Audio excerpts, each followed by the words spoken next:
Well, Jason, I'm excited that you're joining me. I'm really excited to talk to you. Your name has come up. I've recorded about 10 episodes of this podcast so far, and your name has come up numerous times. So that's just kind of a tribute, I guess, to all the amazing things you've done. Or what do you kind of attribute that to, that your name is so well recognized out there in the community? Um, I mean, I think that's more for others to say than for me. But I've put a lot of passion into not only chasing the big objectives that are adventurous blends of mountaineering and ultra running that bring me alive, um, but also a huge passion and focus of it because I'm a school teacher has been circling the stories back in a meaningful and purposeful way to help and inspire others to step out into their own hopes and dreams and adventures. And so I think the combination of the two is probably why my name resonates in the community, but that's the best estimate I have. Who knows? Well, I want Ask to, them. for sure, and I have, and it's interesting to hear other people's takes, but for those that don't know, let's kind of retrace some steps, just to kind of circle back around, I guess, to your background. You were in triathlon for a long time, it sounds like, and then you had a major event happen in your life. You want to kind of take us through all that up until the point where you started doing these more extreme things? Yeah, 30,000 foot flyover is ADHD little kid, couldn't sit still, couldn't shut up. They tried really hard. They medicated me. Um, but instead, I found sport. And originally, that was skating. I was a little skater punk to start with. My conservative Christian family wasn't super stoked on that because at that time, skating was very fringe and very had a very rebellious uh, spirit to it. Still does, still has its roots. Not nearly as extreme though. You know how it's an Olympic sport, but yeah, started in that, and then I broke my wrist. So the parents said, "All right, no more skating." They were like, they're sad that I broke my wrist, but also super happy to have a reason to be like, "See, this is why." Um, and so I found running, and this is around middle school, and set the goal to run a 6 minute mile because I was running like a 6:20, and managed to pull it off somehow. Um, Ran a 5:57, the final PE mile of the year, and that sort of just solidified this goal setting mindset where it was all right, make it onto varsity in high school, all right, make it to state, all right, get onto a college team and get to run in college. And then in college, it ended up being like, okay, I want to try to transition up because I ran for an NAIA school. It's like I want to try to transition up and see if I can qualify for nationals in the marathon, like take this big bold leap. Um, and yeah, then that sort of put me into running marathons and road races. And I biked across the US when I graduated college. And that sort of lit a fire with cycling, where I kind of realized, like, oh, all these years I've been completely enamored with running. I'm probably built to be a cyclist because I've got Hmm. these like short, stocky legs that can grind a huge gear. But the short stockiness didn't really do me much good running against these, 135 pound, 6 foot tall guys. Um, so yeah. Anyways, that the next thing after being like, okay, I have running. I just biked across the United States from Pacific to Atlantic, so I can bike. Well, let's jump into triathlon. And so jumped into Ironmans, signed up for my first Ironman, 2012 Ironman St. George. I couldn't even swim more than 3 lengths of the pool when I paid that. I think at that time it was only $650. I have no clue what they've gone up to now, but I'm sure it's worse. It's way worse. It's definitely in the thousands, but go Oof. ahead. So yeah, back in the good old days. Um, and yeah, then that started a whole path of qualifying for some 70.3 world championships and just chasing hard down that line, kind of eventually leading toward Kona, of course. Um, and yeah, I just kind of had seen progress, qualified for both the 2014 and 2015 70.3 world championships at the end of the 2014 racing year. And then I was super stoked, looking forward to already being qualified for 2015. and just started logging huge hours and was feeling like I was on a whole different level. I did 100 training hours in February of 2015 and was doing stuff like biking 140 miles and getting off the bike and running 10 and then going out to play frisbee with my friends because it was like, well, I feel great. So I guess I'm just going to keep doing this. And it was just like, all right, this is the year. Like I'm going to hit a qualifier for Kona this year. Um, and then went out a car window in a rollover accident in May and was ejected. Yeah, ejected from the vehicle, broke 9 ribs, collapsed a lung, broke my shoulder in 2 places, and ripped the ACL and LCL apart in my right knee. And then lots of internal contusions and like scar tissue through my lungs, or damage at the time, contusions through my lungs. Um, and yeah, so a doctor, I brought up my love for running and my love for triathlon and all this stuff. And the first doctor I had was just like, oh yeah, you're going to let that part of your life go. And it was just like just a sort of flashback, right? Like this through line in my life that I defined my life and built my life around. It's like I'm a PE teacher because I love movement and I love being strong and I love being physically active. And so it's what I teach, right? It's like I live it, I teach it, I love it, I teach what I love, and I live what I teach. Um, and yeah, just watching it flash all the way back to being this like skater kid. And it's like, this is the only version of myself I've ever known, is the version of me that's active and chasing big goals and doing what's difficult to accomplish what he wants to accomplish. And so there was this like sinking spirit, like at first, just this big dip down into the dark wallows. And then the spirit of defiance kicked on. And it was just like, you don't know me. You don't know what I'm willing to do to get back to where I want to be. You don't know what I've endured already to accomplish what I've accomplished already. I'm going to get a different result because I'm going to be willing to put in more work than anyone who's ever gone through your doctor's office before. But that doctor didn't stay my doctor very long, so I never said that to him. But that was the thought, the internal like monologue that kicked on was like, no, you don't understand what I'm willing to do. And there's some realism to that though. Like it wasn't like I was starry-eyed and fantastical that it's like, and I'm going to be running Boston qualifiers again, and I'm going to run PRs and all of the distances that I ran in college. It wasn't like unrealistic expectations. It's like, okay, my knee is seriously damaged and having to be surgically repaired. Um, there's potentially permanent damage through my lungs. I may never run a Boston qualifier again. I may never qualify for a world championships again.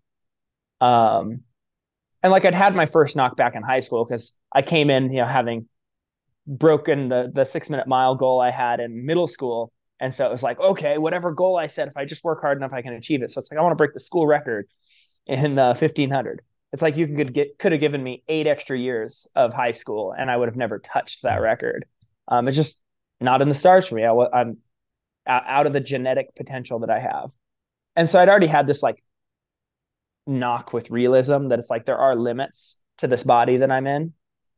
Um, and so it's like I knew I might not ever have these like qualifying marks again. But the promise I was able to make myself in that moment, the one that really stuck with me was I will not relent until I get back to some version of what I love. And that journey led me down because I could hike, even though I couldn't run yet because my knee wouldn't bend very much. So I could kind of hobble my way through a mile or whatever, kind of loping along. But knowing that was off the table, it's like, okay, well, you kind of have to keep your knee bent anyways when you're hiking up and down steep hills. So I just started charging the local steeps. And then that led to hills, led to mountains, mountains led to bigger mountains. Pretty soon, mountains with technical summit blocks. And I'm like up there free soloing stuff. I have no business to be free soloing. And so it's like, okay, I guess I need to become a rock climber now. Joined the local climbing gym, started acquiring rope skills and climbing skills and building strength in my upper body for the first time ever. Like when I first joined, it was a huge blow because I'd gone from being this, top 2% or whatever, like triathlete, where it's like I'm finishing in the top percentage of the people at the race, to literally the 8-year-olds at the climbing gym were better than me. And not just one of the 8-year-olds, like all of the 8-year-olds. And so like to come in and just be incredibly humbled and be like, okay, I really suck at this. And that voice in my head that wants to self-judge is just screaming at me that it's like, you're not meant for this. You're not built for this. You're not, this is out of your wheelhouse. I just had to tell that voice to shut up and be like, no, this is new. You've purposely ignored building upper body strength for the last decade of your sporting experience because you come from a family that tends to put on muscle pretty easy. So you've purposely just like let yourself atrophy. Give this at least a few months. And so just kind of had to be brave enough. There's this quote I love: be brave enough to suck at something new. Had to be brave enough to just be in there and be like literally the worst person every single day I could see in the entire gym. And just sitting with that suck and instead like knocking myself out of it and be like, no, no, no, this is play. It's like when you give, I always say my kindergartners are my best teachers because you give them a basketball and they'll miss wildly for like 30 shots in a row and then finally make one and just like be ecstatic. And they won't even be thinking about the fact that they just wildly missed for 30 shots in a row. Um, and it's like, that's the spirit we need to engage with new things in, where it's just like, cool, I want to try again. Maybe I can hit this. Maybe I can hit this. And so, yeah, I just embraced it with this sort of childlike spirit. And eventually I can still remember it was probably 7 months into it, 8 months into it. I successfully climbed a route that I'd been like projecting for a while that had some hard moves in it that I'd like watched others do and be like, okay, I can mimic that even though I don't really know what I'm doing. And so I finally climbed this route I'd been projecting. And it's right as someone new was walking in and they're like, whoa, how did you do that? I'm like, oh, this person actually thinks I'm one of the people that know what they're doing in here. This is a cool moment. um, so just kind of continued down that path of just like leaning into the skill building and leaning into the new strengths. And that just like opened these new doors of climbing highly technical peaks, with, rock climbing at the top, and also picked up glacier skills. And so started climbing more mountains with glaciated terrain. And yeah, over the same period of time, this 2-year kind of window from the accident, the running finally started to come back where I could trust myself for longer pushes. Like I still wasn't fast. I was slow, but it's like, oh, I can go out for 10 or 20 miles and my knee doesn't turn into a grapefruit. This is a cool new development. And so what instantly became attractive to me is how many technical peaks can I go bag in a given weekend and come back and tell my students the story. And so I started chasing down that with a few buddies of mine. And then I ran into FKTs. I was like, wow, this is what I'm doing. So might as well put a name to it and have a community and like establish some new routes and chase some existing routes. And yeah, that kind of turned into an all-consuming project. As most people who know me, they know that part of my story. But yeah, I guess that would be the 30,000-foot flyover. Yeah, no, it's great. And I think my favorite part of your journey is just the fact that you're an elementary school teacher, that you're an elementary school PE teacher. I substitute teach. My kids are 9 and 7, and I sub at their school. And it is the most fun. These kids, and I can just tell by the look on your face. I talk to a lot of ultra people and have for many, many years, not just this podcast, obviously, because it's new, but just throughout the community. And most people are pretty serious. And that I was assuming I was going to get that from you, even though I knew ahead of time that you were a PE teacher for little kids. And you're not. You have just a joyful attitude about you, and I love that. Give me a time frame reference. How old were you when the car accident happened? I would have been 25. And that was Yeah, I would have been roughly, 25. so that was like 9 or 10 years ago. Is that what we're talking about here? Yeah, so it would have been May of 2015. So So coming Yeah. up on 9 years ago, um, you ever, I'm sure you get asked about it a lot, but do you ever just really sit back and reflect on that time and what your life was like before that and what it's like today? I can't say that I've sat and actually reflected on that with a huge amount of intention, but I think you've given me something new I would like to reflect on now. If I'm honest, like I should sit down and reflect more clearly and cleanly on the before life and the afterlife, so to speak. So, hmm. Yeah, but is there somewhere you want to take that? Like a further question? No, just curious to know when I ask that question, what's the first thing that pops in your mind? Well, the first thing, without much deep reflection on it, I mean, obviously, fundamentally, same guy, like passionate, driven, self, like the way he wants to self-express is through physical challenge and physical movement. He wants to manifest things into the physical world from his dreams. He doesn't want to paint a picture. He wants to face a challenge and bear a burden. Um, but thinking about, I mean, racing is a beautiful thing, right?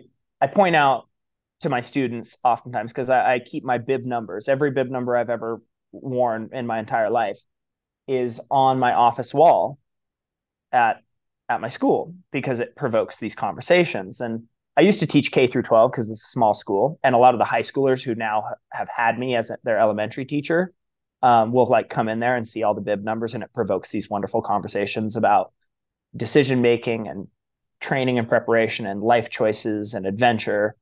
But one of the things I'll bring up in those conversations when they come is like, yeah, all of these races were necessary stepping stones, necessary training hours and learning experiences and breakthrough accomplishments and confidence builders to have put together the mind and the body that then was ready to step, well, first through the car accident and to transcend that in the way that I did, but then also to be ready to go do really extreme hard things out in the mountains without a safety net.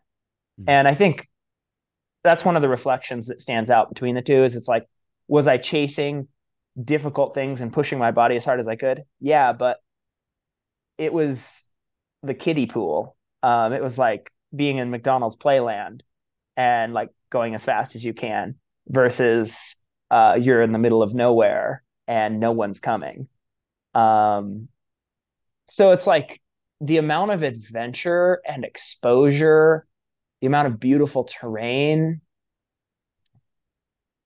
that I've covered since this pivot pushed me into the outdoors and it just like altered my lifestyle because it would be like when I was doing Ironman, I think I hardly left town on the weekends because it was just like, okay, long bike ride, long run, go back to work on Monday. Um, versus getting shoved out the door to where from like 2017, 2018 through even last year, it was like every weekend.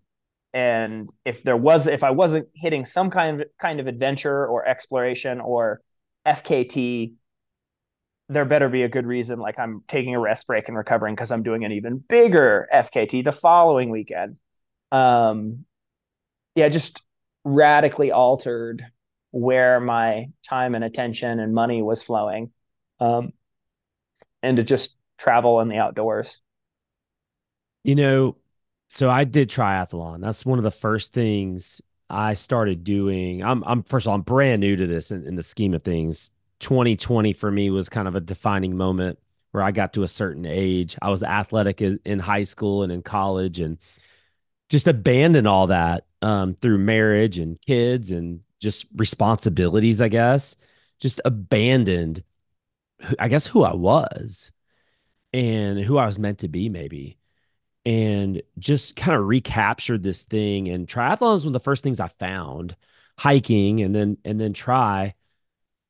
I always thought that being an Ironman was that's the pinnacle. I mean, just in the name itself, Ironman, that there's nothing bigger. And to maybe some runners who don't know any better or don't know marathon, that sounds like that's the pinnacle. That's where you get to. You get to marathon. When I finished Ironman for the first time, I'm not going to sit here and say it was easy, but I was way overtrained to just finish. And that was my only goal. I just wanted to finish. I took it easy the whole time waiting for this blow up to happen, and it never came, and I finished, and I felt like I could have done another one right then and there. I was left with there's got to be something more because I trained my butt off for this thing, and it really wasn't that big of a deal. And it sounds like through just listening to your story, you were doing a lot of half Ironman, the 70.3s, but you were doing them at such a high level. You're crushing these things. Just finishing one wasn't a big deal to you, I'm sure. But finishing it at a certain time, that's what the big deal became. But just kind of talk to that point. Do you see any correlation there that maybe Ironman is just like, it's really not all it's cracked up to be? And especially in light of what you just got done saying, is that these Ironman races, you're kind of in the middle of this huge field. You're in a town versus going out and doing something. Ironman's not adventurous. You're going out and doing something now that almost just like really, to use kind of your phrase or your word, stokes something inside of you. Yep. Yeah. No, I mean, I think again, I don't want to bash on racing because I think it's such an important stepping stone to have those controlled environments where you can really dial yourself out, really take risks. And that's the way I was pursuing racing. It's like I might blow up at the next aid station. Okay, the alarm bells are still going off, legs are still moving though, so maybe the next aid station is where I'm gonna pop. Oh, well, I guess I'm going to make it to the finish line this time. And so, yeah, I was always like trying to push that red line. Like, what's the maximum I can eke out of this race to like always find that pain cave right at the perfect distance from the finish line that I knew, okay, I can battle this out and I'll be slowly deteriorating no matter how much mental effort I'm willing to apply, how much suffering I'm willing to lean into. But it's like, I think it'll just like if I lean in super hard, it'll last just long enough that I'm at the finish line when the wheels fully come off the bus.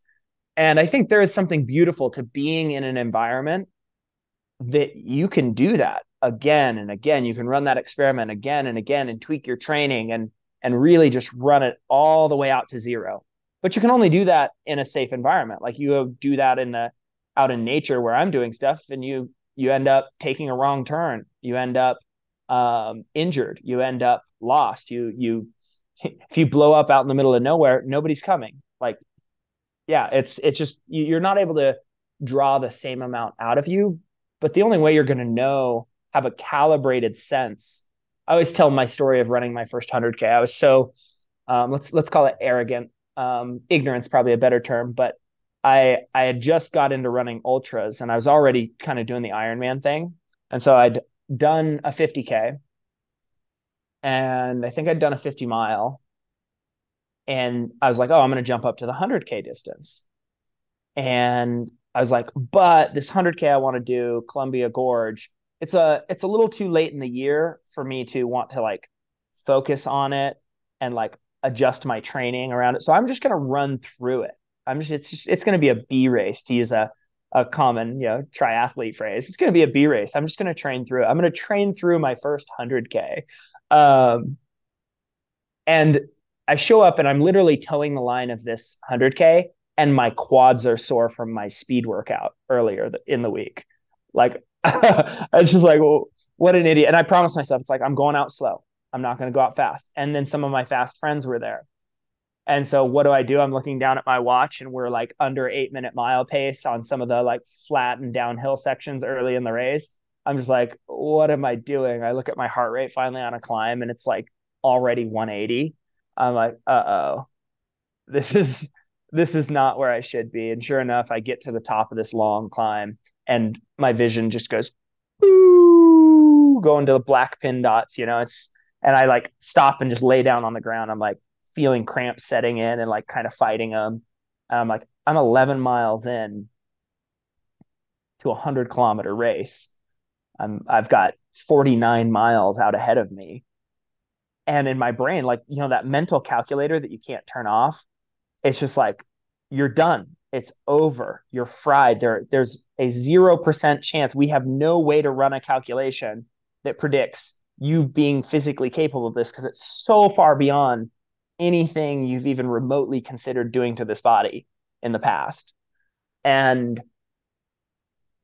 then the next thought is I was like overwhelmed with this feeling of there's people who come to these races who will never run with the fast guys at the front.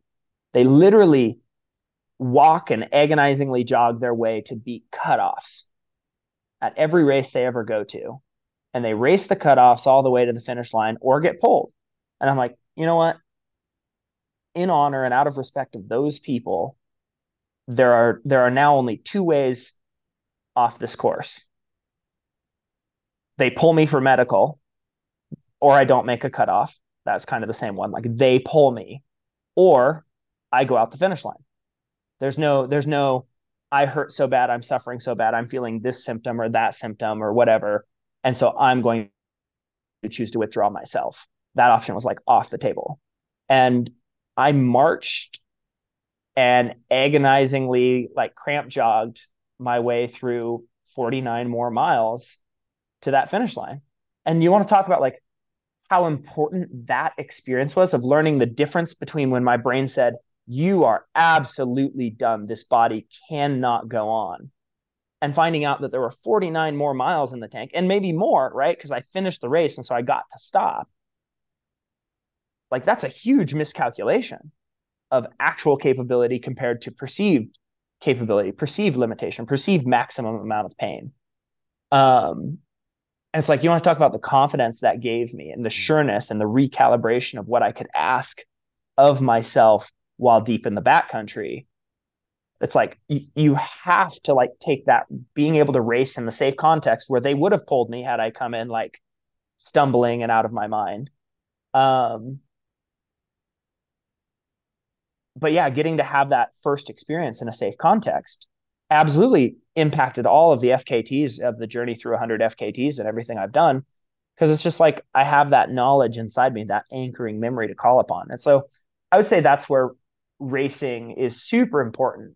And I think it is important to think of it as the big deal as you're going through that journey because you sort of need to celebrate it, right? It's like when I went out the car window with my car accident, I still consider everything I did before that car accident my former life. I don't compare to that. Like sometimes I'll talk about it or I'll think about it and be like, oh, like how close am I to that? But like by and large, it's like purged from my mind as like something I regularly connect as like, oh, well, I used to be this guy. Am I at that level anymore? Because when we think like that, anytime we don't measure up to our own expectations of ourselves, we're like cutting our own motivation out from under us. And so if we start to like poo poo or discount like these things that we want to celebrate, the next big goal, as if like, oh, well, compared to so and so or compared to such and such, it's not that big of a deal. It's like you shouldn't think like that at all. It's about it's the same kindergarten thing. It's about just being stoked as if it's the whole universe to just reach this next milestone in your own journey. And like blinders on, nothing else should adjust that moment where you got to fully go after what you dreamed of and bring it into reality. Um, you know, I could go on this tangent forever. And so this would be the last one. Sometimes when I'm, racing around in the mountains, I'll get these people who are like, oh, we're not moving as fast as you. Or, oh, you're making us look bad. Sometimes they just mean it in jest, just a joking thing to say. But I don't know, that always strikes me almost like painfully. Because it's like, no, the beautiful thing is we're both out here and we're on this like giant hurtling piece of rock going around a nuclear explosion in space. And I happen to be moving a little bit faster than you on the mountain. that does not take away from the fact that you're out in this beautiful, extreme, amazing experience, and you're not just like hiding from it in an air conditioned box, you know, staring at a screen in your hand. It's like the weight of the importance of these real experiences and humans leaning into their own frontier adventure and what that does to grow a human being, to motivate them to put themselves together to be of even more value, of even more positive force to their community, their family around them. It's like the weight and importance of that being the main thing is never lost on me. It's like, yeah, it's fun to chase records and have times and go on big adventures, but it's like what matters is our adventures. I firmly believe our adventures, when we're pressing to those frontiers, absolutely trickle across into all other aspects of our life, and we sort of, I call it the upward spiral. We start an upward spiral in our lives, um, instead of aiming down at Yeah. worse things. Love it. No, that's a really good point for sure. They're out there. I kind of get that too in my ear when people pass me, I pass people. It's not about that. It's never about that. It can't be about that. It has to be about you and your journey. But I'm glad that you kind of cleared up my point for me. I do think the races are important, and I'm glad you said it the way that you said it. It was always a progression for me. I just to put a bow on this, I thought I hit the pinnacle and I was dissatisfied.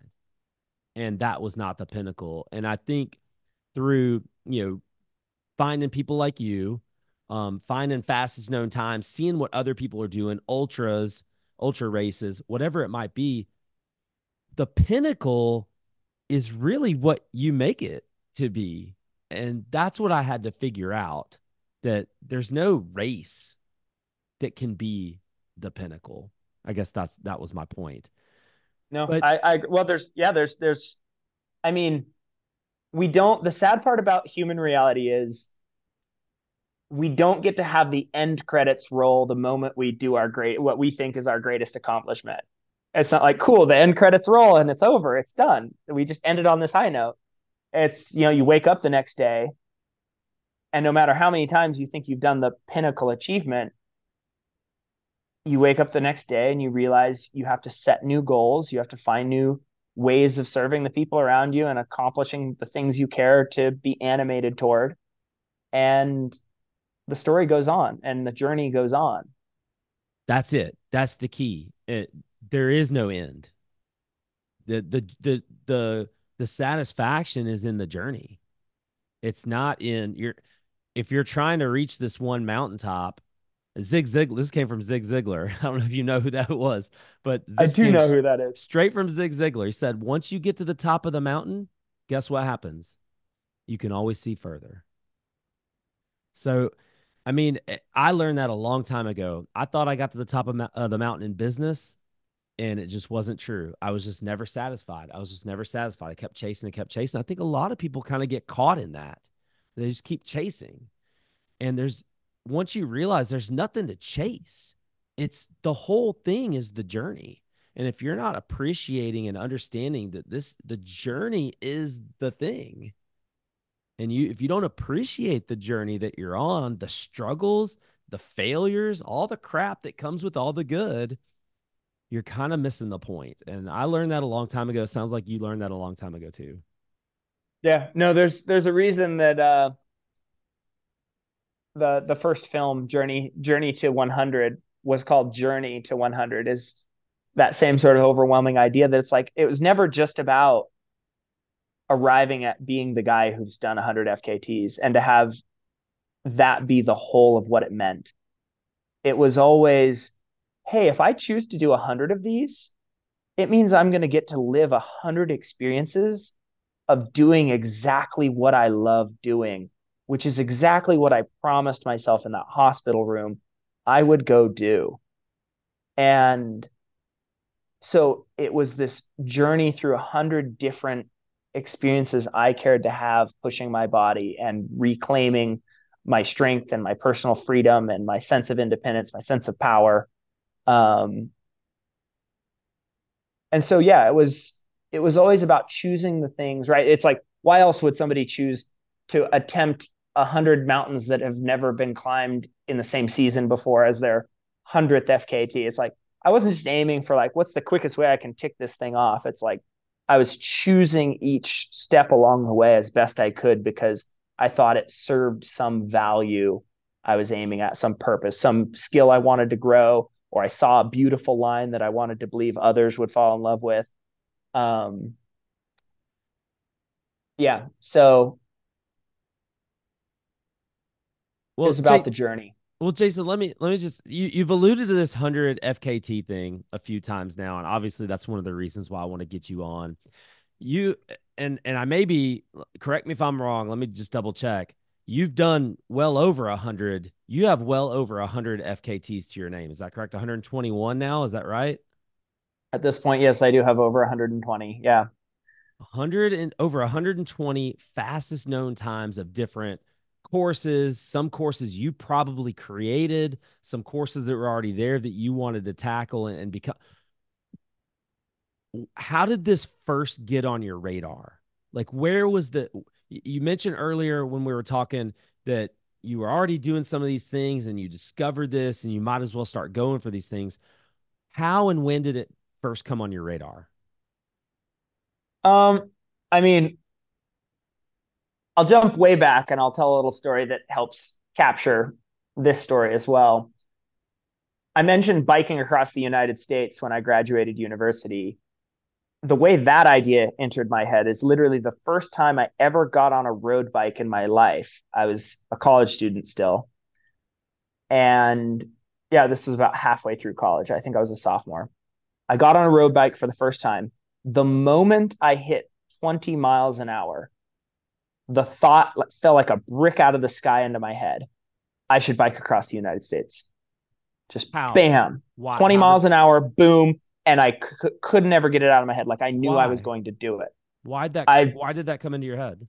I don't know. I think it was the euphoria of realizing how much my strength and fitness could translate into speed on a machine tuned for going fast on the road. Cause I'd only ever ridden like BMX bikes or mountain bikes previous to that.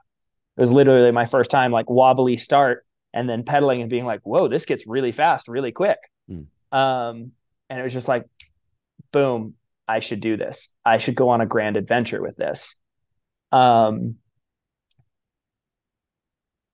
and so, yeah, for the remaining couple years, 2.5 years of college, whatever it was, um, I couldn't shake the idea. And my senior year, like started planning it to raise money for a child center to be built in Guatemala and like turned it into something so it wasn't just completely self-oriented. But yeah, like ended up being a huge transformative and like really important experience, right? Because that was the first experience where we were doing it as this fundraiser, and a college buddy and I ended up doing it together. And we wouldn't know where we were going to sleep most nights. I think we had 2 nights of the whole trip pre-planned that we knew someone, and so we were going to stay with them. And so we would just call churches and like charitable organizations in the upcoming town that it's like, well, that looks 73 miles away. We could bike that today. The winds aren't bad. Like that should go well.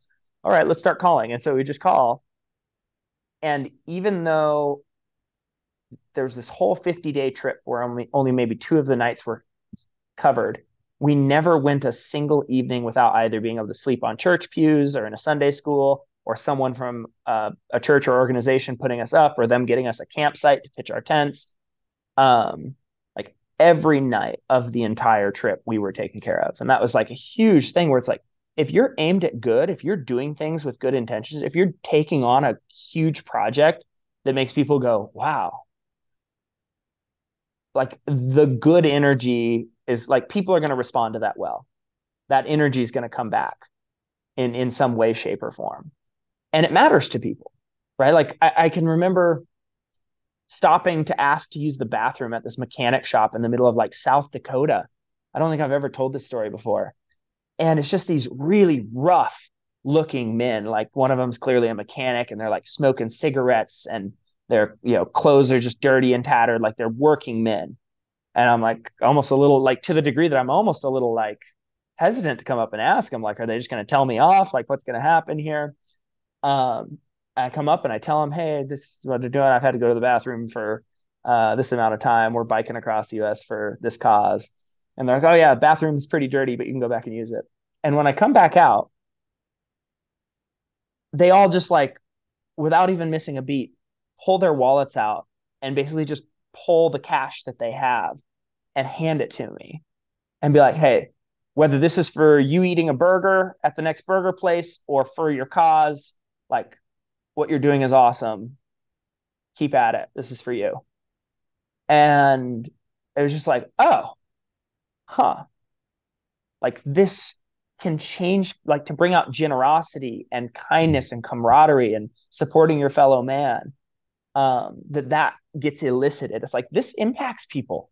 This matters to the human condition to be out doing these sorts of things that make people step out of their assumed margins for life and to embrace that there's these, maybe bigger adventures for them, or that they can be a part of this adventure in some small way, like these guys supporting my cause.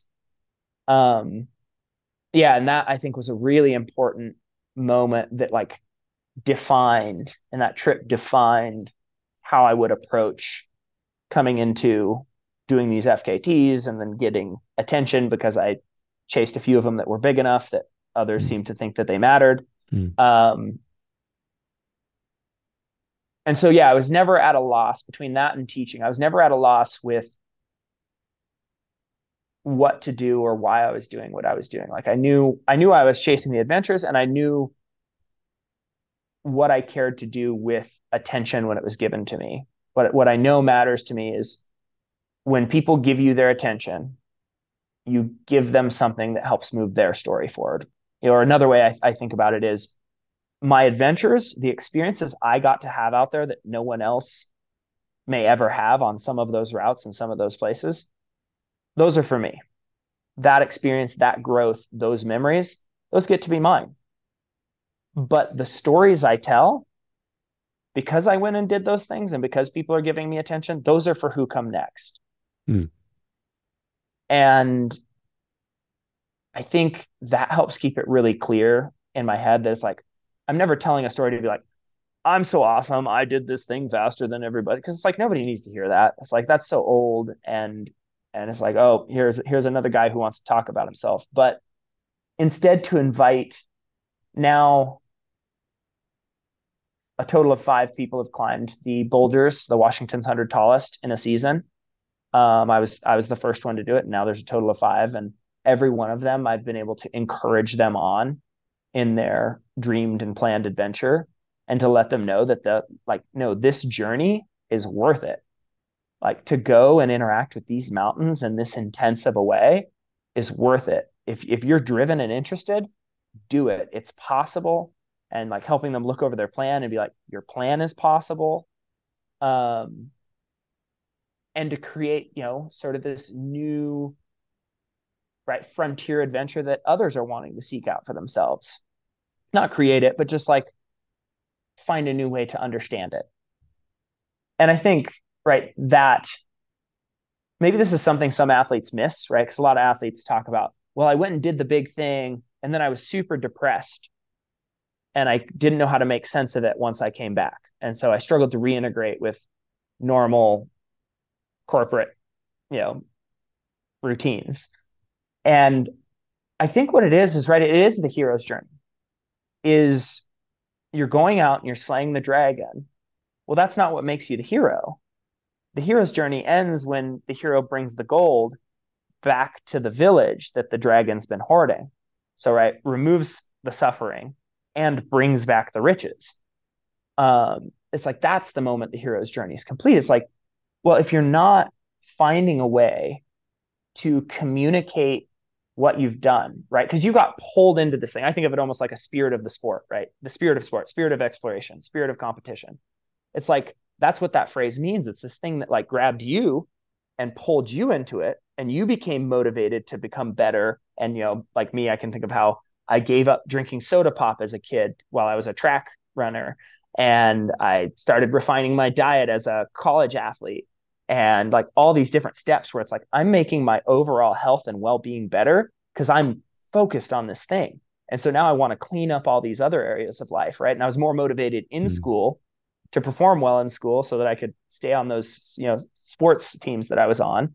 Um, so it's like it creates this like upward spiral. And we follow this upward spiral. We're pulled into it ourselves by these things that grab us and motivated us. And suddenly we're up in the spirit of the thing. Well, now others can see us as sort of an ambassador, a figure of something that they would dream of being pulled up into and having be a part of their life, some grand adventure they have a vision of.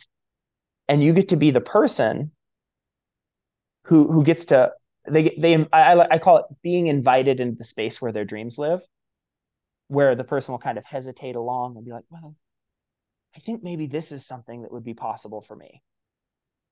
And they like open up about this dream. Maybe they haven't even told their friends about it because they're worried their friends will laugh. Well, I had this idea that I could do this on this mountain, or maybe I could do this race.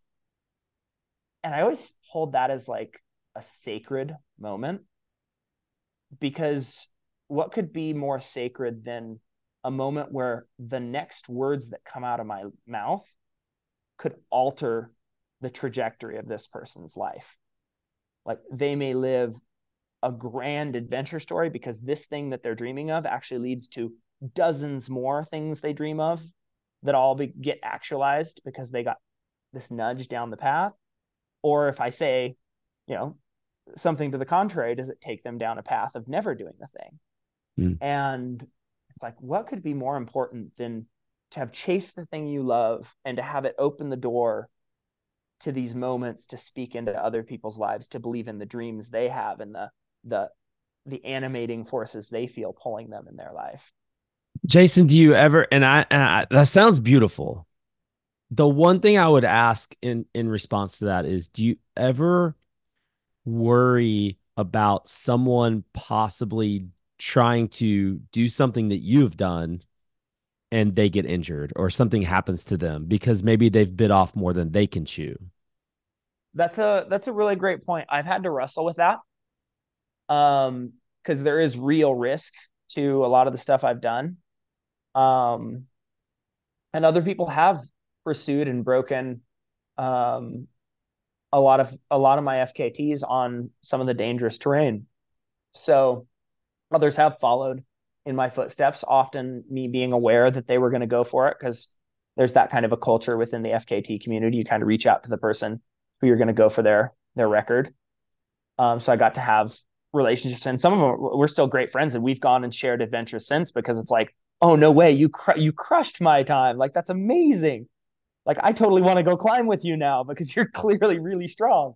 Um, it's led to these like beautiful relationships, but also it's like, yeah, there is a real um, weight to it, a real gravity to it. And I think that's one of the reasons I love the like getting to have a real person to person interaction, as opposed to when just someone random I go look and it's like, oh, someone beat my time on this and they never even said a word to me. Which is, is fine too. But getting to have the conversation on the front end with, I think of like Travis Suarez, um, who went after a lot of my run solo FKTs, and the kid's absolutely incredible.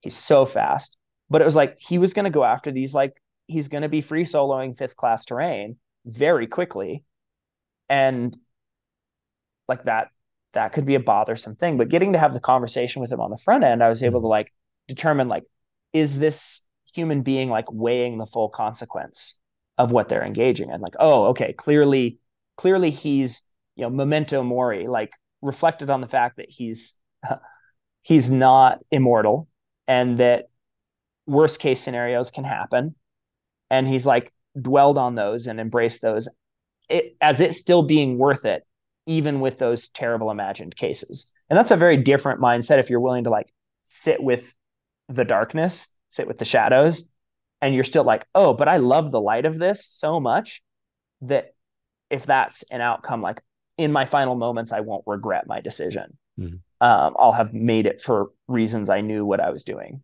versus someone that just like goes out on a route. Like this happened this last summer in Boulder, where a gal really didn't want to go solo with her friends, but they're like, oh, come on, we'll just get a lap in and it'll be fine. And then we'll go, have beers.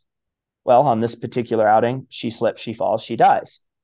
The one who had just gone along because her friends were going.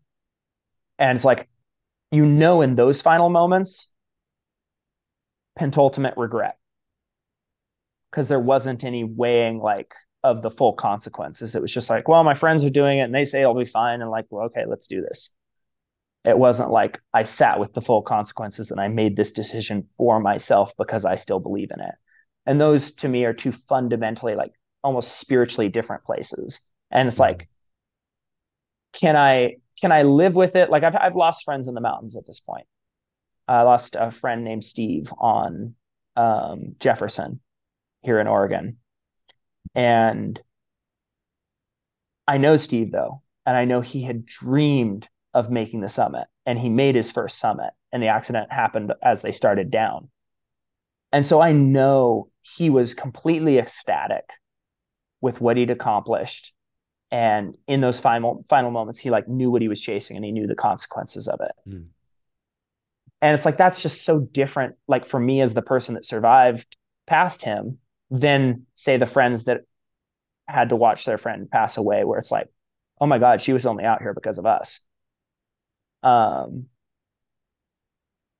I think like being sure we're weighing those decisions. And right, that would be one of my roles as being the person who did this. Like when people do reach out to me, is to like check, like there is a lot of gravity to choosing to engage in this route. Are you sure you've sat with that? Um, and to question them, to be sure that at least they've put in the due diligence. Right, the decision's still up to them, Right. but at least being like, do you understand what you're getting into here? And ultimately we're responsible for ourselves. And I don't think you should have any, there's nothing that you could do. You're chasing something that's your journey. It's for you. It's part of your journey. I don't know if you remember this. I'm sure you probably do, but I reached out to you.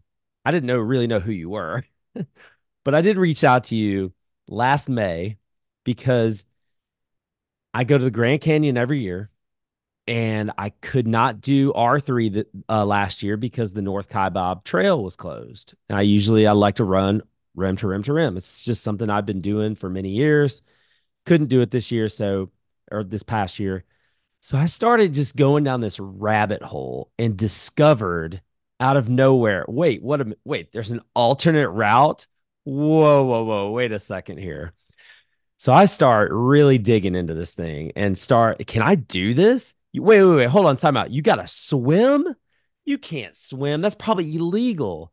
And I'm just going through this whole thing in my mind. After about a month of kind of plotting it out a little bit, I came across this FKT. I'm like, I'm not sitting here trying to set any kind of FKT.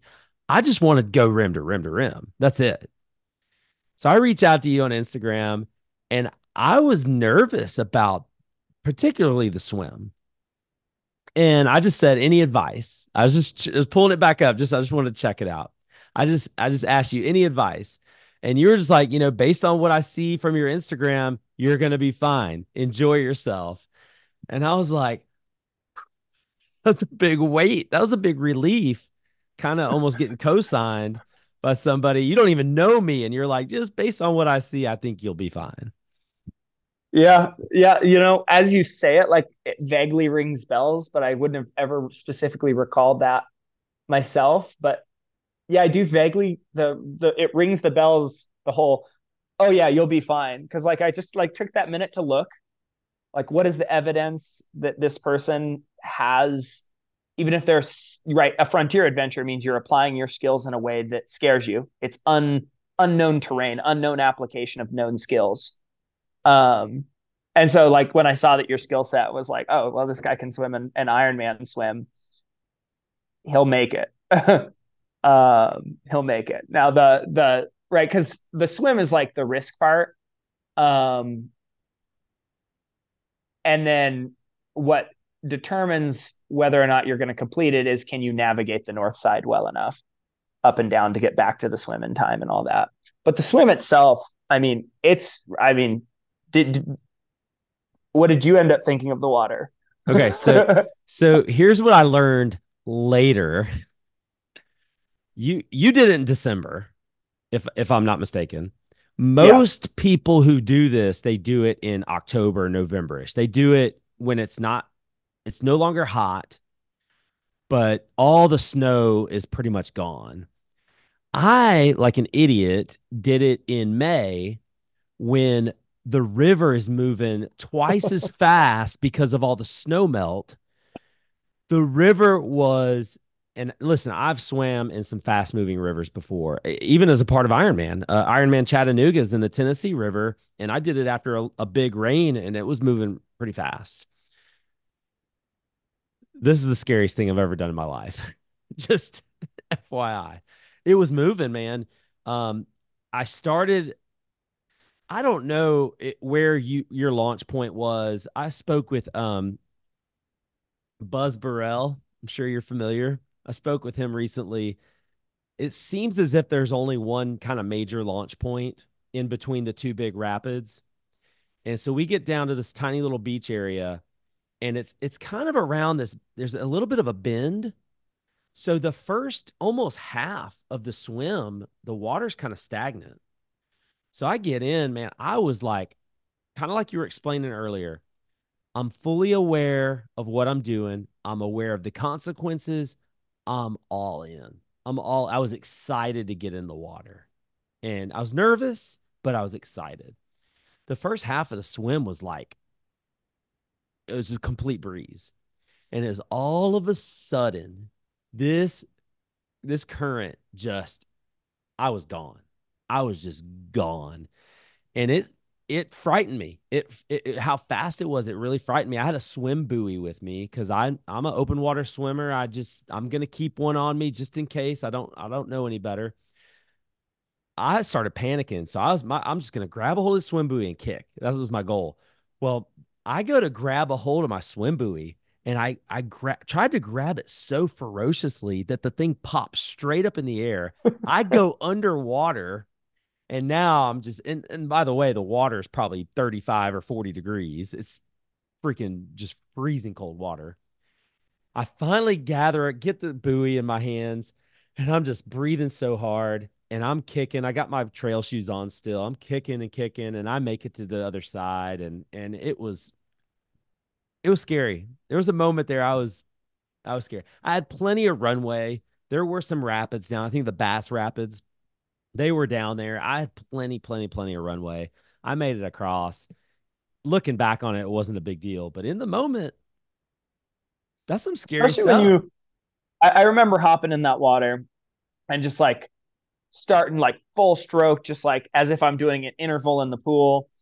And just like, because I chopped the sleeves and the legs off my wetsuit to make it lighter. Um,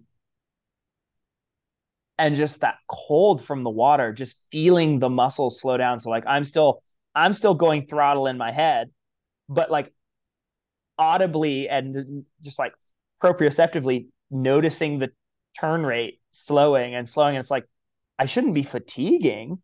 Like this isn't because my I'm out of shape swimming.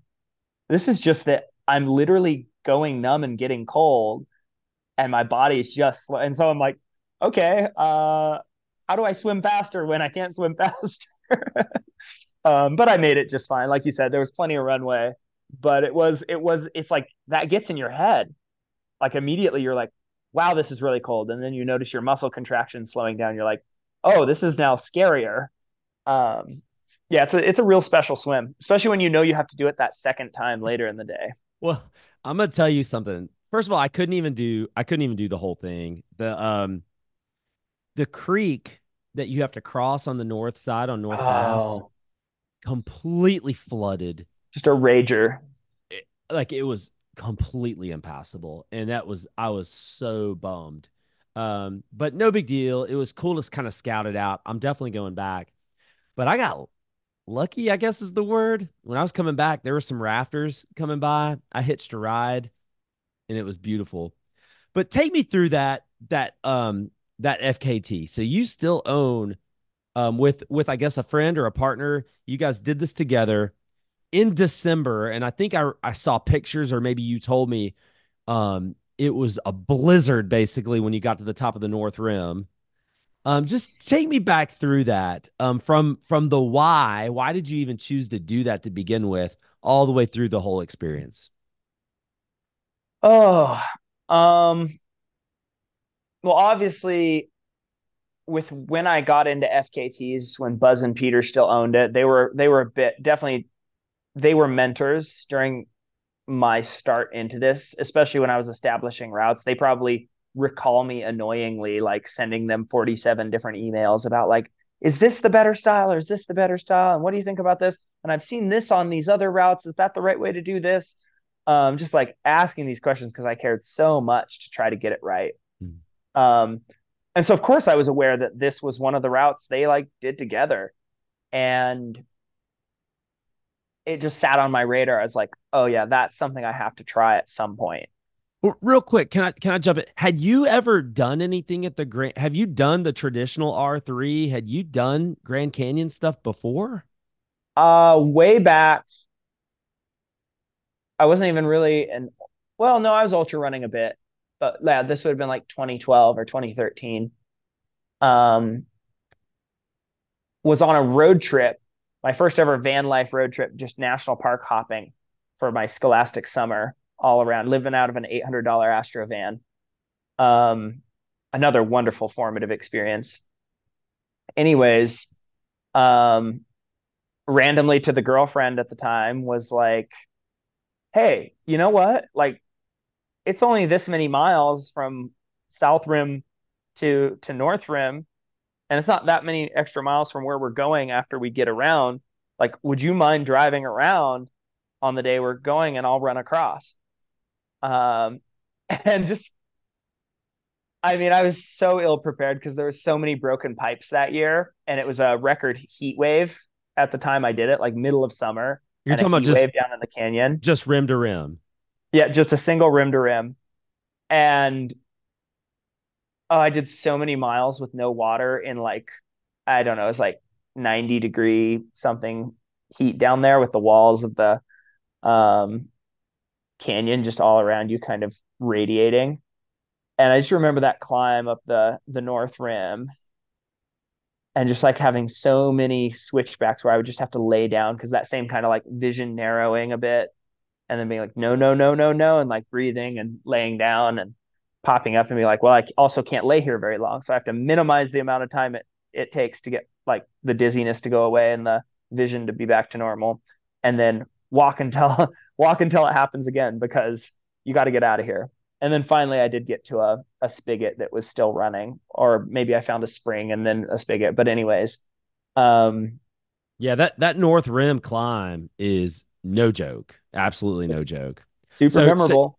so you at least knew most people are doing R3 a few times, the traditional route, but you just jump right into this thing, this R3 alt. Oh yeah. Oh yeah. I mean, at that point when Nate Bender was the guy I did it with, when he invited me, um, so this interesting thing happened.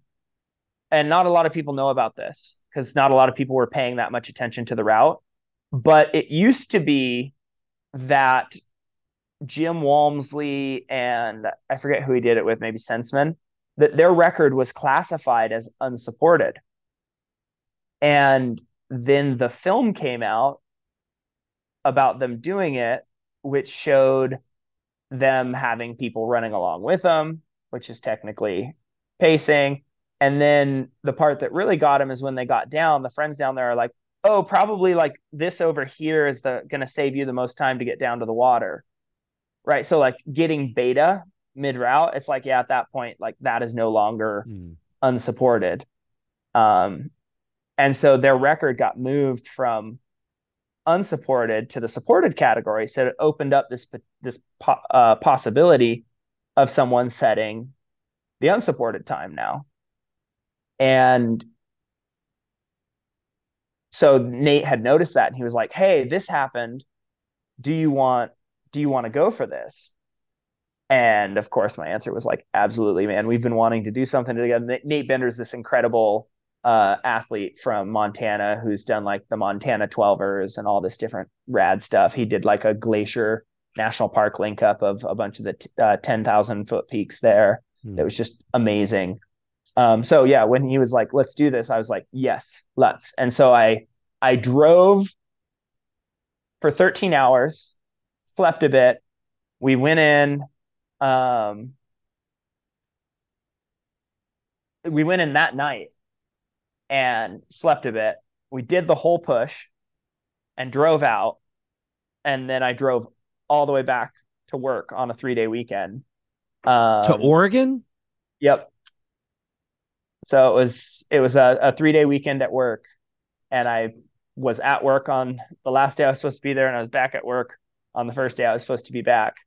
Having done like 13 or 15 hours of driving each way and I forget what our time was, like 14 and a half hour effort. Plus we had to like bike in and out to the starting point So because of the road being closed. yeah, so take me through that real quick. So the road, the Havasupai road was closed. So you biked, I guess, roughly 7 miles from I that think about gate, that. Yeah. right there, through that kind of Well, alternate road. yeah, the alternate road that stayed outside of reservation property. There's just like this very faint, like double track that goes through there, and you can connect across on it and then connect back into the road once it exits the reservation land. And so that's what we did. Yeah. So you biked it, what mountain biked it, I guess. Yep. Mountain biked it. And then you just park your bike at the South Bass Trailhead. You head down, and this whole time you're starting your watch, I guess, at the South Bass Trailhead. And I think you did Yep. it in 13 and a half hours, if I'm not mistaken, which, by the way, let me just say, yeah, 13 hours and 44 minutes is what it says here. That's, not, I don't even know how that's possible. We had a pretty good day. We had a pretty good day out there. Definitely some rough spots. And my legs were definitely tying up because I think I'd done something only a weekend or two previous that had taken a toll on me. And so there were some points where the legs tied up for sure, where it cost us some time. But all in all, like no route finding errors. We were really smooth the whole time. We were really efficient. Even in the snowstorm on the North Rim, we like just kept trucking, even though we didn't have any traction or anything. We kept a pretty good rhythm and movement. Like we probably could have gone a bit faster on the way down back in if it hadn't been so slippery because there's just like sloppy, wet, sloshy snow. Hmm. Um, and at that point, we're both so because we packed fairly light to be efficient for this thing and to pull the swim. And so we both had minimal layers. So we're both shivering and hands freezing as we're like splashing through this snow all the way back down and in. Um, it felt really good to get low enough that it started to warm up. And then, of course, the thought of, oh, now time to get cold with the second swim. That whole thing is, it's amazing that y'all did that, especially in the time that you did. I'm going back. I'm looking at, I don't even want to tell anybody this because I feel like the record, the FKT on the website, I feel like it's an easy one to break. I don't even want to say anything to this to anybody, but I want to do the R3 loop. There's an R3 loop on here where you do rim to rim, and then you have to hike. You're basically hiking or running like 25 miles on the North Rim, and then you're going rim to rim on the Bass Trails with the swim, and then you're going another 25 miles on the South Rim. It's about 100 miles total.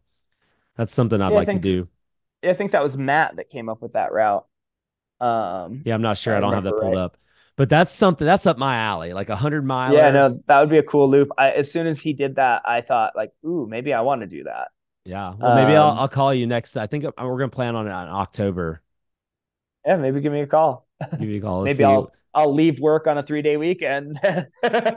So let me ask you this too. I also talked to is I think it's David Gonzalez, picnic guy. Yeah, I love David. So you've created a picnic or two maybe in your day, the Yosemite one in particular that I'll ask you about here in a second.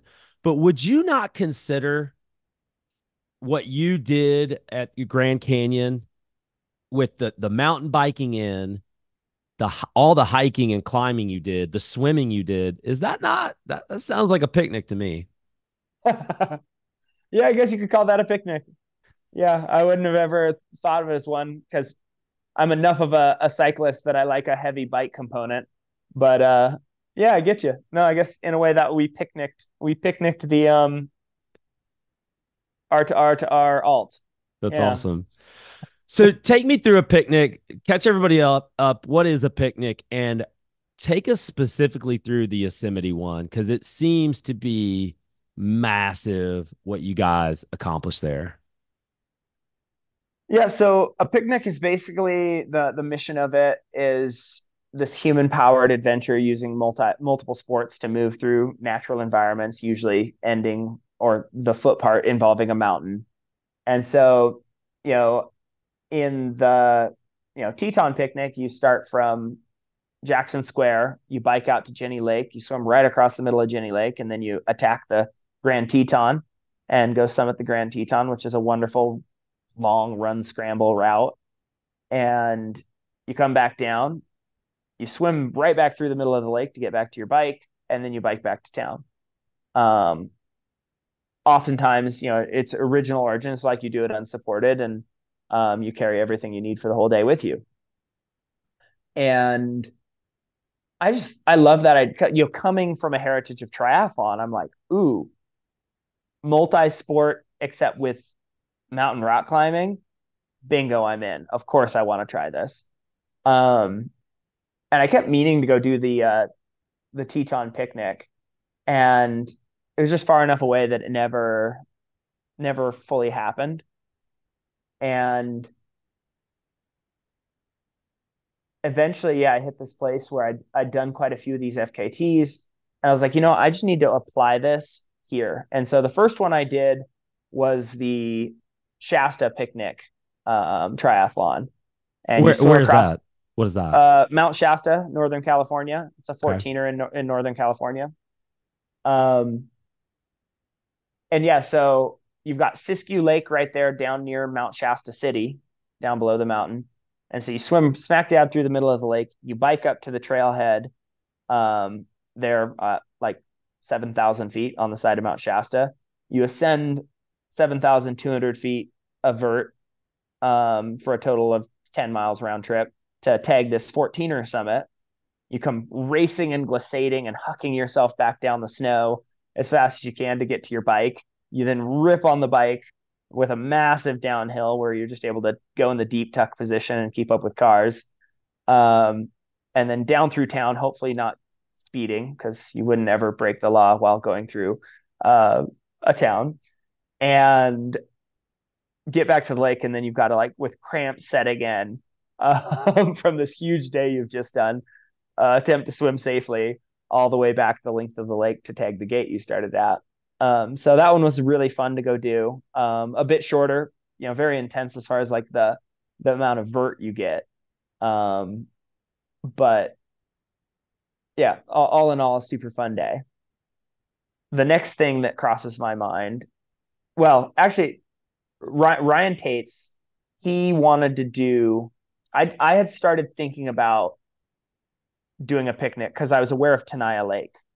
I just didn't know the right components of what would be right. Because again, to rewind, Yosemite is sort of a sacred place in a lot of climbers' minds because it's just such an important, iconic space, an important space to do things as a rock climber.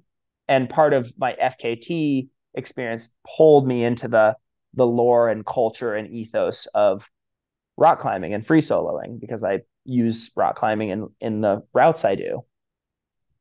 And so I'd taken this reverence to Yosemite as well, that it's like, oh, adding something new in Yosemite, it's really important to do it right. And so Ryan Tate's wanted to do this thing he called the Bishop Bozo Ironman, where you start from Bishop, California, way out on the other side, and bike into the park to swim across Tenaya Lake and do the Tuolumne Triple. And I was like, no, no, no. Like we need to do this whole thing in the park. We need to have this be the Yosemite picnic. And so the question was, where in the valley do we start it from?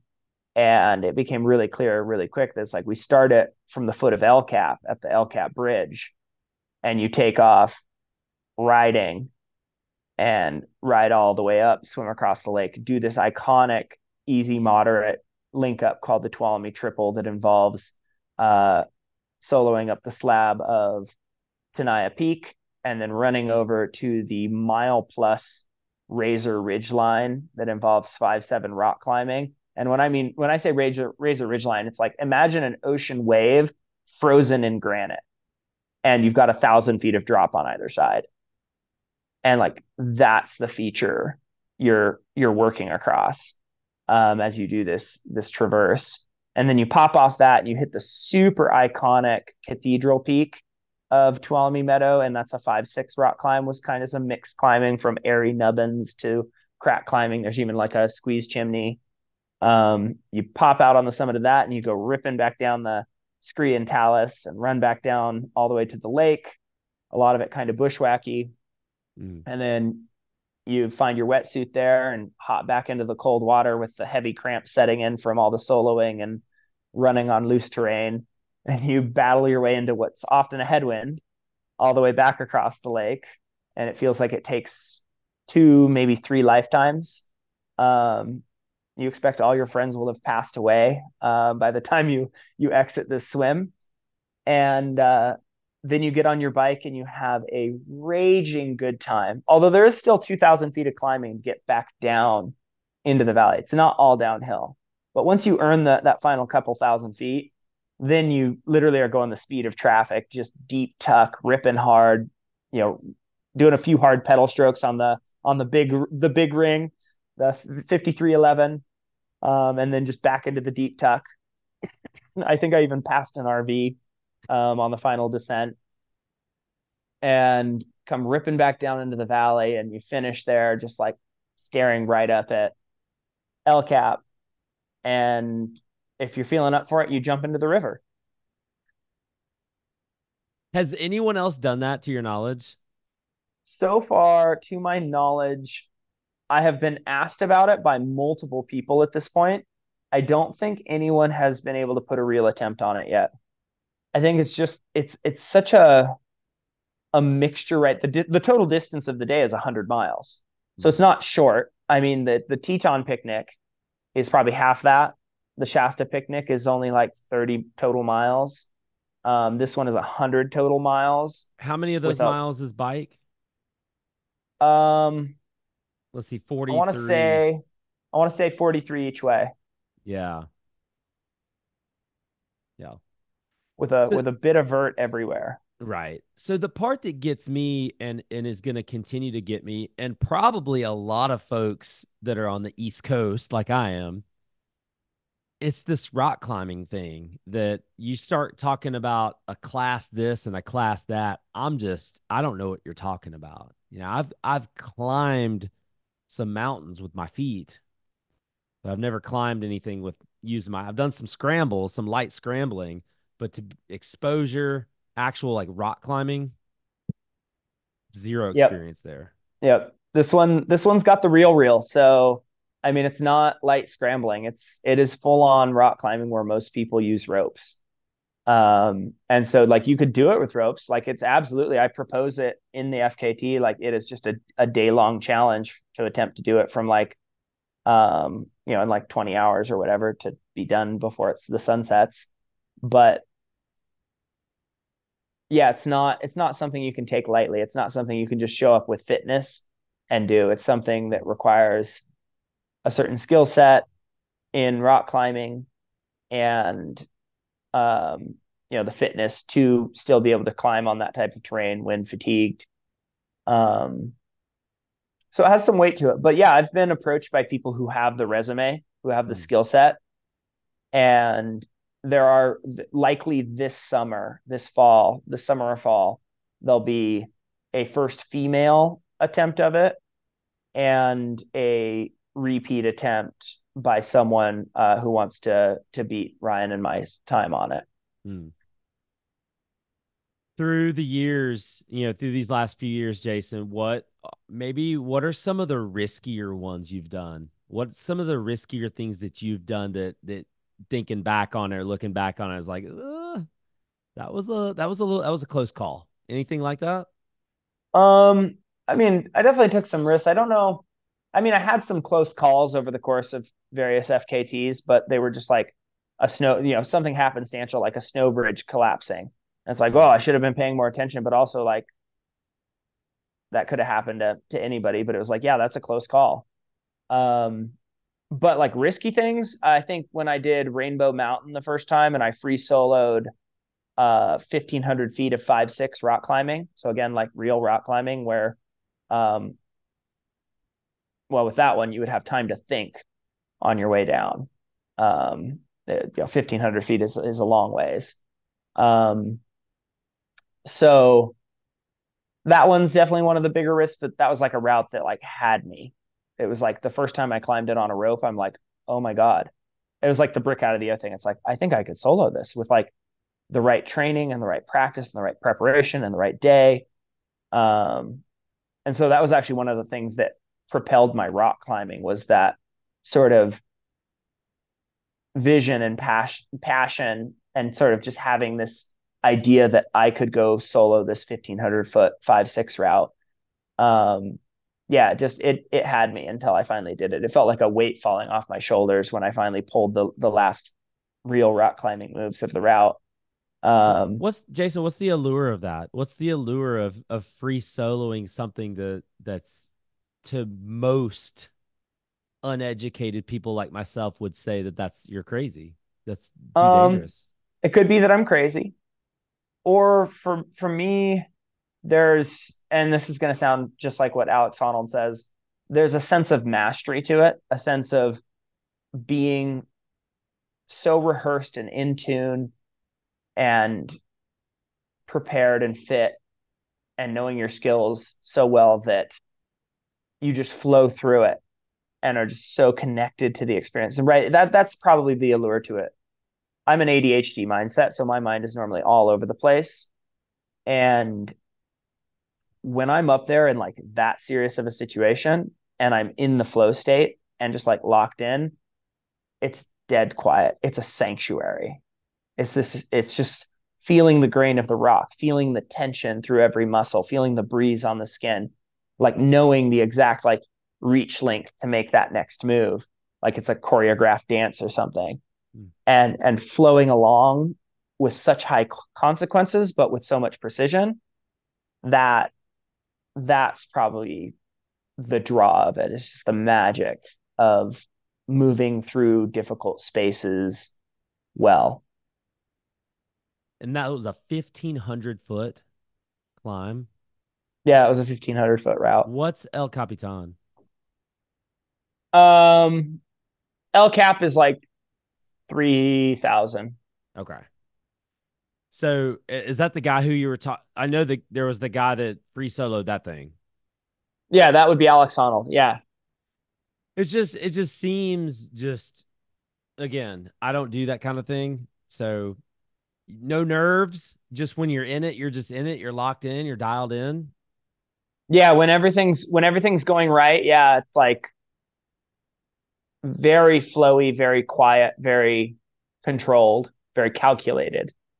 Um, when stuff goes a little sideways, then yeah, the alarm bells can ring pretty loud pretty quick. Because obviously you know that you're at risk. Um, Did something happen on that climb where it was you maybe one thing was just kind of, I can't find the next. actually, I think I've told this once before. I had something super interesting happen. There was this in rock climbing, if there's a really inexperienced crew above you on a climb and they're causing a lot of ruckus and falling a lot, the term that climbers would use to describe them is gumbies. They're just kind of like bouncing around on the wall. Anyways, I come up and like literally the most Gumby climbers. They're like falling and all this stuff. I'm like, I don't want to solo pass them on the route because if they mess up, I die. And so I look over at this alt route that I had not rehearsed. And this is like breaking my own rules. Like I have pretty strict rules for like what I do and don't do when I'm soloing, and soloing a route that I haven't previously climbed is one of those hard and fast rules. Like I climb it on a rope first. Um, but I see this bypass and it looks pretty easy, and it allows me to like go around and then rejoin the route above this team. And I'm like, this seems like the safer option than trying to climb through. So I just make this decision without even saying a word to them because they're like conversating back and forth about whatever issue they're trying to solve for themselves. Um, and I start up this route and it gets significantly harder than the route I've rehearsed fairly quickly. I'm starting to make much more reachy, extended moves. The holds are getting smaller and fewer and further between. And there are a few crack climbing moves involved now that weren't involved with the normal route. And I'm not a crack climber. I'm more of a face climber at this point, much more so. And so I'm hanging there, toes and fingertips. And I'm like looking up at the sequence ahead of me, a set of these like off angle, like, okay, foot there, hand there. No, I wouldn't be able to reach that next. Okay, what about foot there, match there, other foot up, hand there? Yeah, okay, then I would be able to reach that one. All right, then foot comes back down there, back up. Okay, then I should be able to, yeah, I would be able to reach that one. And look, I'm like hanging there, right, with limited amount of time, like running these sequences in my head to find the one that's like, I'm going to climb this once and it's going to be the correct set of movements that moves me through it as quickly as possible back to the kind of easier terrain where I can see there's lots of big holds. But there's this final like thin push. And just like this knowledge in my head as I'm like looking and like going, nope, that sequence doesn't work. Like, nope, that foot being there doesn't work. I'm like realizing like there's a limited amount of time I can hang on my fingers. There's a limited, like the clock is ticking. And that kind of brought the fear up, especially kind of as I was like kept running into these problems with my solutions as I'm like hanging there. And I just kind of remember sort of having to like slam my head back in a bit, like started to get a little bit of fear, and look around a bit and like consider mentally like down climbing the whole thing. And I was just like, no, solve the problem, climb the route. You can do this. Like none of this is that hard. And so finally find that sequence and slam my head in and just take a few deep breaths and then climb through and follow the exact pattern I'd like rehearsed in my head, and climb through the hard part and make the final reach to the good hold. And she's like, whoa, okay. And then traverse around on the pretty good holds back into the main route. And then it wasn't much beyond that I pulled the last few like real rock climbing, like hard rock climbing moves. Well, they're not hard, but they're easy, moderate rock climbing moves um, onto walkable terrain, or like fourth class, third class terrain. And I just remember like pausing, like feeling that sense of relief when I like knew every move ahead would just get easier, and stopping for a second and just purposely like looking down over my own heels um, as I hung there, and just being, and that was the moment I felt that like weight, because I looked back down across the route and I know I'd done the thing I wanted to do there. And that it was just like, I did the thing that's been like animating me to get stronger and mentally put together um, to do what I want to do in rock climb. It's like, I think this was kind of that, we did sort of poo poo. It's like, there's no big moment, but it's like, I have no interest right at this point. I'm 35. I have no interest in soloing anything longer or harder than Mm. that solo. So in essence, like that was me hitting that sort of single domain pinnacle of what I cared to do within that specific part of the sport I pursue. Sure. And yeah, I'm glad I stopped and looked over my shoulder. Like that moment is sort of indelibly burned into my memory. Um, yeah. It's interesting. First of all, to hear you tell that story terrifies the crap out of me. Like if I'm listening to this and I'm just like in my car and I'm driving around and I'm just listening to you talk, I would have said audibly, "Get the hell out of here." I would have just yelled and I'd scream, "Shut the I'm not I can't listen to this." I had a hard time listening to that. Oh, That's I should have hard. gone into more detail about like Yeah. the jackhammering, calf muscle and like the sweat on the fingertips as you Ooh. get a little nervous.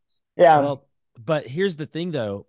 I can see the subtle similarities between the story you just said, and then the story I shared earlier of I go to grab my swim buoy and it's not there. I go under and there's this moment, this brief moment of panic. And then in an instant, just get your swim buoy, just kick, just take deep breaths. You got plenty of runway. You've done things like this. Just do it. You're good. Forget the fact that your arms are like needles of pain from the freezing cold water. Just forget all that. Just kick. You're good. And it's just like you're saying, your training takes over. A mentor of mine long time ago told me we never really rise to the occasion. We fall to the level of our training. And that's what happened with you. You kind of fell to your training. This is what you've done. This is what I do. It's what I know. I'm only giving you a hard, not really giving you a hard time, but I'm only scared, nervous because I don't do those things. I've never done that. And it just seems to me like it's insane, which I'm sure other people think things I do are insane. So it's just a That's part of it. fair. That's fair. At some point, somebody has to actually be insane, though. So the buck's going to stop somewhere, but I guess it cleared you and I. Well, here's the thing though. What happens if the worst were to happen? You know, it, you're obviously you had that moment. You had to have had that moment, or maybe I'm asking you, did you have that moment before you even took off on the climb? You mean a reckoning with what could come? Yeah. Yeah, no, absolutely. I mentioned the proper mindset that someone should enter into soloing. Even when I was a cyclist, when I would see roadkill, some people are going to think I'm like super dark thinker or something because of this, but it's like if I saw roadkill on the side of the road, I would literally go, that could be me, right? Next car that goes by, there could be a pile of lifeless carbon atoms that used to be Jason. Do I love cycling enough that I'm okay with that? And is this bringing me so much joy right now to be pursuing these goals and growing toward this, Ironman goal? Do I love this so much that that's okay? And I was like, yeah, okay, we'll keep riding. Um, as opposed to being like, oh, somehow magically that could never happen to me. It's like, no, you're just like the next car, done. And I think so. The same mindset came very naturally. It was already practiced to sit with these, ponder the things that could go wrong. You mentioned your training. As we fall to the level of our systems, the level of our training. And it's like I think everybody thinks of the story of Michael Phelps's coach, turning off the lights to the pool facility like mid set on him, or like giving him purposely faulty goggles that would leak over the course of an important set, um, so that he would have to face all these potential different setbacks so that none of them would be a problem if they happened in a race. That no matter what setback happened, is like, oh, I've rehearsed this, I've practiced this, I know how to keep my focus and keep my head cool and just keep swimming. And it's like that's a part of the skill too with a lot of these things, is knowing that what happens in your headspace, your head game, is a part of what you're practicing. So I purposely did, prior to soloing this route, I purposely did much harder routes that were shorter, but were tall enough, like bouldering routes, where the consequences weren't fatal if I fell, but like it was high enough that all the alarm bells of your fear of heights were going off on maximum, where you were questioning every move because you were so, you knew, like your body is just aware, like I'm not gonna die, but like when I hit that ground down there, though, even though there'd be pads, it's like I will be hurt. Mm-hmm. um, and so like learning to work through and put that headspace back in and be like, okay, no, I know I can make this move, so just make it. Like do the thing, even if you're scared. And so, yeah, I think that mental training is a necessary part of the preparation to handling your headspace, controlling those like overwhelming doses of fear. When I did the Yosemite picnic, I mentioned that second swim being really brutal into a headwind with some waves and stuff, and we're both exhausted. I was going through full on leg cramps for the whole swim, where like my leg would lock rigid. Mm-hmm. And like sometimes I would just keep swimming and my arms would be cramping off and on too, but I just kind of kept them moving fast enough that none of the cramps could really set in. And I just kept like, as I'm kind of agonizing through this and having these cramps, I just kept going, yeah, but are you moving forward? Yeah, you're still moving forward, which means at some point you exit the other end of the lake. Like just keep swimming. And sometimes I'd roll over and go underwater for a minute as I tried to massage a cramp out. Usually with no good result. The cramp would just come right back as soon as I rolled over and started swimming. Um, but just that sort of sitting with that extreme discomfort and the slow movement and the slow pace, and just also being okay with it, being present with it. Like, yeah, okay, this is the worst swim of my life, like as far as cramps and fatigue and all this and how fast it feels like I'm moving. But this is all okay. Like I'm still moving forward. It's just some discomfort, and we'll be out on the bike soon and racing down toward warmer conditions in the valley. And yeah, I think I think the headspace is a important part, especially if anybody's going to bridge from Ironmans or ultra running into the FKT world more. That relationship with being able to move yourself from one state to another, being in a state of fear to being in a state of calm, being in a state of calm to being in a state of elation, being in a state of elation back into a state of calm and focus. Like that mental gear shifting is such an essential part of being able to both perform well, but also survive in the spaces you can get yourself into pursuing FKTs. Yeah, for sure. What's next? I don't know if you have spring break coming up or you already had your spring break. Ours is coming up. Do you have anything for spring break? Anything for summer vacation? What's big on your radar that you're gonna attack next? So I'm actually taking a nice, easy spring break for once in like a decade. I'm just going to go down to New Zealand and kind of support some buddies who are going to go after some bigger stuff and just tag some peaks, just like enjoy a beautiful place, be with my friends, and do stuff just for the sake of doing it instead of because a stopwatch is running or someone's going to care. Um, and so that'll be a nice, healthy dose of that. And then this summer, I'm hoping to extend the Infinity Loop project to Kilimanjaro in Africa. And so do the first ever Kilimanjaro Infinity Loop, which will be huge. Which is what? Um, Clue us all in. What's going on? so an Infinity Loop, it's one of the more iconic FKTs I chased was the Rainier Infinity Loop. And if you know what an Infinity Loop looks like, it looks like a figure eight. And you basically draw a figure eight on the map with the summit of the mountain at the center. So you go up over the mountain, up one side, down the other. You circumnavigate around the base of the mountain back to where you started. You go back up and down the same route you did before, but oftentimes it's a very different time of day. So maybe you climbed it in soft conditions during the day and now it's the middle of the night and it's solid ice. Um, Two very different personalities. And then you do the other half circumnavigation. And so you complete an infinity loop or a figure eight with the mountain summit at the center. And I just fell in love with that experience because you get to see the mountain from every side. You get to climb over it in very different conditions. It's just like this super intimate experience with this single freestanding mountain, usually a volcano. Um, and yeah, I just for me it was like a huge breakthrough when I did the Rainier Infinity Loop. So you did So Rainier. So with what is that? The Wonder. What is yep, that? Wonderland. Wonderland. So you did the 90, almost 100-mile Wonderland Trail. while climbing Rainier twice.